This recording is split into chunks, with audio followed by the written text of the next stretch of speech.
On June 24, 2025, the world was stunned by a single social media post. President Donald Trump announced that Israel and Iran had agreed to a total ceasefire. The news came out of nowhere, sending shockwaves through governments and media worldwide. Both Jerusalem and Tehran were silent at first, caught off guard and scrambling for answers. Iran's foreign minister quickly denied any agreement, contradicting Trump's claim and deepening the confusion. Was this a breakthrough or a reckless gamble? The lack of confirmation fueled speculation and anxiety. Hours later, Israel confirmed it had agreed to Trump's proposal, warning of force if violated. Iran's state media, using hostile language, also announced a ceasefire. Despite the chaos, a truce was suddenly in place. The world watched, uncertain if this was the start of peace or just another twist in a volatile conflict. Trump's unconventional announcement had forced both sides to the table. Against all odds, the fighting was set to stop. The world held its breath, waiting to see if the ceasefire would hold. The ceasefire was to begin at midnight Eastern Time, with Iran halting attacks first, Israel following 12 hours later. But just hours in, sirens blared in Israel. 2 ballistic missiles were detected. Hopes for peace shattered as Israel launched swift retaliatory strikes on a radar site near Tehran. Iran denied responsibility, fueling mistrust and accusations. The ceasefire, barely begun, was already in jeopardy. Trump, visibly frustrated, publicly rebuked Israel for its response.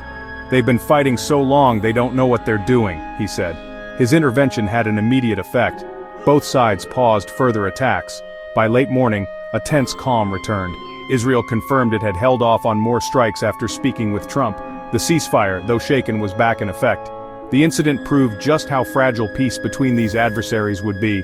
The world watched, knowing the truce could collapse at any moment. This push for peace followed nearly 2 weeks of brutal warfare, what Trump called the 12-day war. It began when Israel struck deep inside Iran, targeting nuclear and military sites. Israel claimed Iran was close to a nuclear weapon, crossing a red line. Iran retaliated with missiles and drones, escalating the conflict.